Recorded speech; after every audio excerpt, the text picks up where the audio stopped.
Hello hi welcome to my YouTube channel home science Darpan में आप सभी का वेलकम है। आई होप आप सभी बहुत बेहतर होंगे, आपका स्वास्थ्य अच्छा होगा और आपकी स्टडी कैसी चल रही है जरूर बताइएगा। तो आज हम क्लास 10th की ही सीरीज में स्टार्ट करने जा रहे हैं 7th चैप्टर, अशुद्ध जल से फैलने वाले रोग, पेचिश, अतिसार, हैजा। ये बहुत ज्यादा इम्पोर्टेंट है टीजीटी, पीजीटी और एलटी के पॉइंट ऑफ व्यू से, तो इसे स्किप नहीं करना है। अगर आपके नोट्स प्रिपेयर हैं तो बहुत अच्छा है, अगर नहीं है तो आप जरूर प्रिपेयर कर लें। ठीक है, तो हम इसमें क्या देखेंगे कि प्रस्तावना में पेचिश, अतिसार, हैजा और प्रश्न। प्रस्तावना, क्योंकि ये वाटर डिसीज है तो वाटर के बारे में दे रखा है। अगर वाटर हमारा जल है, अगर वो थोड़ा भी अशुद्ध होगा तो उससे फैलने वाले रोग जो हैं वो पेचिश, हैजा और टाइफाइड रोग हैं। ठीक है, तो हम सबसे पहले बात कर लेते हैं पेचिश, डायसेंट्री। ठीक है, पेचिश क्या होती है कि पेचिश में जो आव जल से फैलने वाला एक साधारण संक्रामक रोग है जिससे पेट में ऐंठन हो जाती है और बार बार लूज मोशन यानी कि दस्त लगते हैं। दस्त के साथ लिप लिपा, चिकना, श्लेष्मा और कभी कभी रक्त भी आ जाता है, जिसे कहते हैं कि जो है वो खूनी पेचिश। बहुत सुना भी है ये हमने।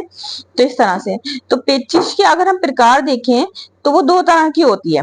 फर्स्ट होगी एमोबिक और सेकंड होगी बेसिलस। एमोबिक क्या होती है कि एमोएबिया नामक रोगाणु से होती है। कौन से रोगाणु से होती है? एमोएबिया। मैं इसको स्टार मार्क्स कर देती हूँ। ठीक है, एमोएबिया। तो हम इसको ऐसे भी याद कर सकते हैं, एमोबिक है और ए से ही एमोबिक है और ए से ही एमोएबिया भी है। बेसिलस नामक जीवाणु से होती है, तो ये तो आपको इजीली याद हो जाएगा, हम यही याद करते हुए चलेंगे। ठीक है, अब अगर इसका जो उद्भवन काल देखेंगे तो वो है 1 से 2 दिन में इसके लक्षण जो है प्रकट होने लग जाते हैं। ठीक है, पेचिश के कारण, अगर हम इसके कारण देखें, इसके क्या कारण है, तो ये रोग मुख्यतः मक्खियों से फैलता है। रोगी के मल पर पाए जाने वाले रोगाणु को मक्खियां मल पर बैठकर अपने पैरों में चिपका लेती हैं। कि जो हाउस फ्लाई है, जो मक्खियां हैं, अगर इस डिसीज से कोई पीड़ित है और उसके मल पर अगर मक्खी बैठ जाएगी तो उसके पैरों में वो चीज लगकर वो क्या करेगी, और जगह किसी भी खाद्य पदार्थ पर बैठ गई सपोज, या किसी चीज में भी, तो वो वहां फैलाएगी। तो मक्खियों से फैलने वाला इसका ये रोग है। खाने पीने रोगाणु शरीर में प्रवेश कर पेचिश उत्पन्न करते हैं। लक्षण क्या होते हैं इसके, अगर हम सिम्टम्स देखें तो क्या होंगे कि पेट में ऐंठन मरोड़ होती और दस्त शुरू हो जाते हैं। प्राण जीवाणु प्राय आते की झिल्ली में घाव कर देते हैं। ये क्या करते हैं कि जो आते होती हैं उसमें घाव कर देते हैं, जिससे मल के साथ रक्त भी आने लग जाता है। यकृत और तिल्ली को भी प्रभावित करती है। बैसिलरी जीवाणु से होने वाली पेचिश में ज्वर भी आता है। जो हमारी सेकंड वाली ही जो पेचिश है, जिसे हम बैसिलस पेचिश कहते हैं, डायसेंट्री जो है, उसमें क्या होता है कि हमें यहाँ फीवर भी देखने को मिलता है। जो इम्पोर्टेंट पॉइंट है मैं उसको मार्क कर देती हूँ। अधिक समय तक रोगग्रस्त होने से मल के साथ रुधिर आने लगता है। हड्डियों में तेज दर्द होता है, महीनों तक चलता है। अगर इसका वक्त से इलाज नहीं कराया जाता तो ये लॉन्ग टर्म डिसीज बन जाती है। बचने के उपाय यही है कि रोगी जहाँ पे भी मल में ही रोगाणु रहते हैं तो इसको भूलकर भी ओपन में ना करें। ठीक है, तो ये चीजें अक्सर ना क्या होता है कि जो जहां पर ऐसी टॉयलेट्स नहीं है और आज भी लोग जो है बाहर करते हैं, टॉयलेट्स नहीं करते, वहां पे फैल जाता है। या कहीं कोई सार्वजनिक ऐसा स्थान है जहाँ पे लोग इकट्ठे हैं और टॉयलेट्स इस तरह से नहीं है, तो वहां ये ऐसी चीजें ज्यादा फैलने का डर रहता है। ठीक है, कुआं और तालाबों में पानी को शुद्ध करने के लिए पोटेशियम परमैंगनेट डालना चाहिए। तो ये और भी चीजें हैं। ठीक है, नेक्स्ट है डायरिया। डायरिया क्या होता है कि ये भी अशुद्ध भोजन व दूषित जल से फैलने वाला रोग है। छोटे बच्चों में अधिक होता है। ठीक है, भोजन ठीक से ना पचने के कारण ये रोग हो जाता है और खास करके ना रेनी सीजन में होता है। ठीक है, रेनी सीजन में तो बहुत ही ज्यादा एहतियात की जरूरत होती है, बड़ों को भी एहतियात की जरूरत होती है। तो बच्चे तो एक ही दम, क्योंकि उनकी इम्यूनिटी इतनी ज्यादा स्ट्रांग होती नहीं, तो वो फौरन ही इसके इफेक्ट उनको हो जाता है। कारण क्या होता है? स्टेफिलोकोकस और ओस। इसका जो जीवाणु का नाम है वो है स्टेफिलोकोकस ऑरेअस नामक जीवाणु से फैलता है। ये इंपॉर्टेंट है, आप लिख लीजिए। अतिसार, जो डायरिया है, स्टेफिलोकोकस ऑरेअस से फैलता है। अशुद्ध दूध है, गंदा पानी है, दूध की बोतल या निपिल में हो जाता है। ठीक है। अनुचित अपौष्टिक भोजन, समय और असमय भोजन से करने से भी रोग हो जाता है। रोगी बच्चों के संपर्क में आने से ही फैलता है। भोजन हजम नहीं होता इस रोग का मुख्य कारण है। लक्षण के हरे और पतले दस्त होते हैं। बच्चों को जब डायरिया होता है ना, तो उनका जो लूज मोशन होते हैं वो हरे रंग के होते हैं। दस्त के साथ कभी कभी रक्त भी आ जाता है, हल्का ज्वर भी होता है। दस्त इतने अधिक आते हैं कि संख्या दिन में 25 तक हो जाती है और रोगी एकदम निढाल हो जाता है। बच्चों को जब भी डायरिया होता है ना, तो क्या होता है कि कंटिन्यूअसली जो है उनको लूज मोशन होता है। जैसे ही आपने एक मोशन हुआ, वॉश किया, सेकंड जस्ट इसी तरह से होते हैं। तो ये 25 बताई गई है इनकी संख्या। रोगी को पूर्ण विश्राम देना चाहिए, हल्का खाना देना चाहिए, मठा, सोडा वाटर, अरारोट का पानी देना चाहिए। शिशु को ठंड से बचाना चाहिए। बच्चों को फटे दूध का पानी देना चाहिए। और खास करके ये डायरिया बच्चों में देखा जाता है कि सर्दियों में अक्सर ज्यादा होता है। ठीक है। रोग से बचने के उपाय हैं। ठीक है। इसके बाद आ जाते हैं हम पेचिश व अतिसार में अंतर। इन दोनों में बताया गया है कि क्या अंतर है, डिफरेंसेस क्या है। तो पेचिश और अतिसार दोनों ही जल के माध्यम से फैलने वाला पाचन तंत्र संबंधी, ठीक है, पाचन तंत्र संबंधी रोग है। डाइजेशन सिस्टम से रिलेटेड ये हमारा डिसीज है। पेचिश नामक रोग कुछ जीवाणुओं को संक्रमण के कारण होता है। इस रोग में पेट में बार शोष के लिए जाना पड़ता है। मल के साथ आंव भी आ जाती है और रक्त भी आ जाता है। रोगी को ज्वर भी आ जाता है। जबकि अतिसार सामान्य रूप से अपच के कारण होता है, मतलब उसको भोजन सही से नहीं पचा है, उसका डाइजेशन सही से नहीं हुआ, इसलिए हो जाता है। और बच्चों को ज्यादा होता है, हरे रंग के दस्त आते हैं, झाग भी आते हैं और बार बार दस्त होने से पानी की कमी हो जाती है। इसके बाद हो जाता है कोरेला यानी कि हैजा। हैजा संक्रामक रोग है। इसको विषुचिका भी कहते हैं। ये नया है वर्ड, हो सकता है कि इन फ्यूचर हमसे पूछ लिया जाए। तो विषुचिका किसे कहते हैं? ये रोग अशुद्ध जल से ही फैलता है। रोगी को कभी कभी कुछ घंटों में ही मृत्यु के मुख में चला जाता है।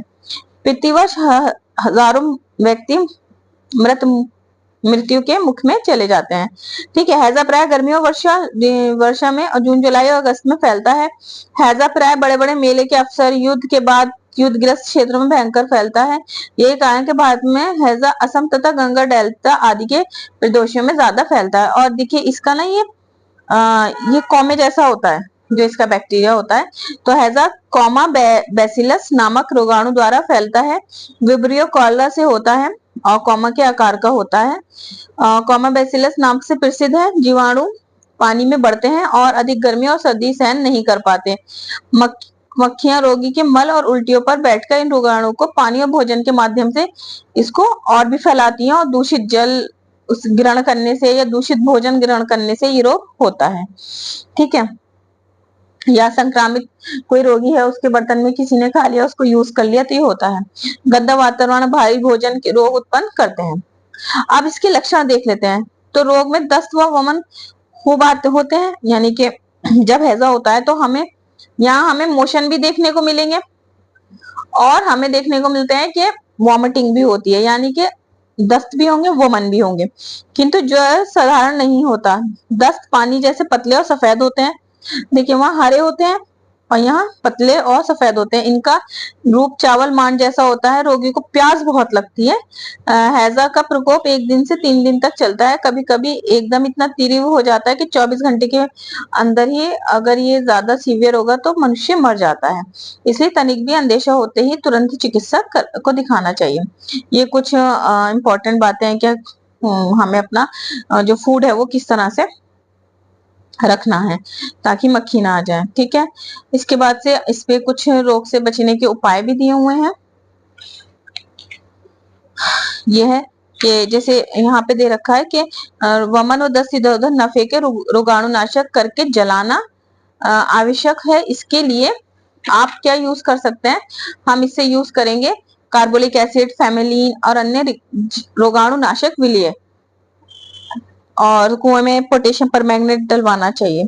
हैजा रोग के उपचार के रोगी भयानकता के कारण इसका उपचार किसी चिकित्सक की देखरेख में ही कराना चाहिए। ठीक है, रोगी को पूर्ण विश्राम देना चाहिए। रोगियों को प्याज या पुदीना का पानी, अमृतधारा आदि देना बहुत अच्छा रहता है। उसे थोड़ा पानी या चूसने के लिए बर्फ देते रहना चाहिए ताकि रोगी को पानी की कमी ना हो। खाने को कुछ नहीं देना चाहिए। पानी के लिए थोड़ा सा पोटेशियम परमैंगनेट का घोल भी देना लाभदायक होता है। एनीमा लगाना और नमक का घोल का टीका लगाना भी अच्छा रहता है। संतरे का रस, जौ का पानी, रोगी को भूख लगने पर अंडे की सफेदी और चावल का मांड दिया जा सकता है।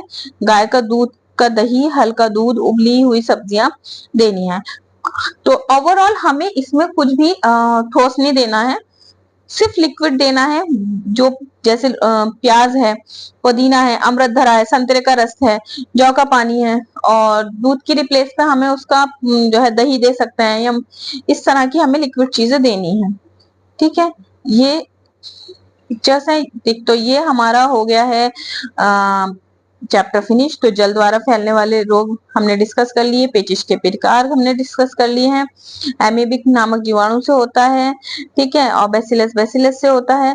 तो ये हमारा हो गया है। अब इसके बाद हमारे पास आ जाते हैं कुछ इंपॉर्टेंट क्वेश्चन आंसर जिनको हमें देखना जरूरी है। तो आप इसका स्क्रीनशॉट भी ले सकते हैं। मेरे व्हाट्सएप चैनल ज्वाइन कर लीजिए आप, वहां आपको सारा पीडीएफ मिल रहा है। आप इजीली अपनी स्टडी कंटिन्यू कर सकते हैं। और जिस तरह से अब अपकमिंग हो सकता है कि एग्जाम की प्रोसेस तेज हो गई है, तो हमारा एग्जाम हो जाए, तो प्लीज आप चैनल को सब्सक्राइब कर लें, लाइक कर लें, क्योंकि इतना बेसिक से आपको किसी भी चैनल पे नहीं मिलेगा। आपको मिलेंगे लेक्चर्स के फॉर्म में और पीडीएफ के फॉर्म में, लेकिन जितना बेसिक से मैंने शुरुआत की है कि होम साइंस की आपको मैंने क्लास 6 से शुरुआत कराई है कि आपको बुक भी बाय नहीं करनी है। वो तो 6, 7, 8 की जो मैंने बुक की वीडियो बनाई है वो एक ही वीडियो है, और आप उसको फास्ट फॉरवर्ड पे लगा के 2 से 3 बार भी पढ़ लेंगे तो आपको समझ में आ जाएगा। जो लोग बिल्कुल ही स्टार्टिंग से तैयारी करना चाह रहे हैं वो भी देख सकते हैं, और जो लोग बीच में जिनकी स्किप हो गई है वो भी देख सकते हैं। तो मेरे चैनल पर लिस्ट बनी हुई है, आप जा करके देख सकते हैं। और प्लीज आप मेरा व्हाट्सएप चैनल जरूर ज्वाइन कर लीजिए, क्योंकि जिस तरह से एग्जाम की बातें आ रही हैं कि मे भी हो सकता है कि अपकमिंग एग्जाम हो जाए और पद भी बढ़ के आ रहे हैं, और एग्जाम का जो लेवल है वो मॉडरेट भी हो सकता है।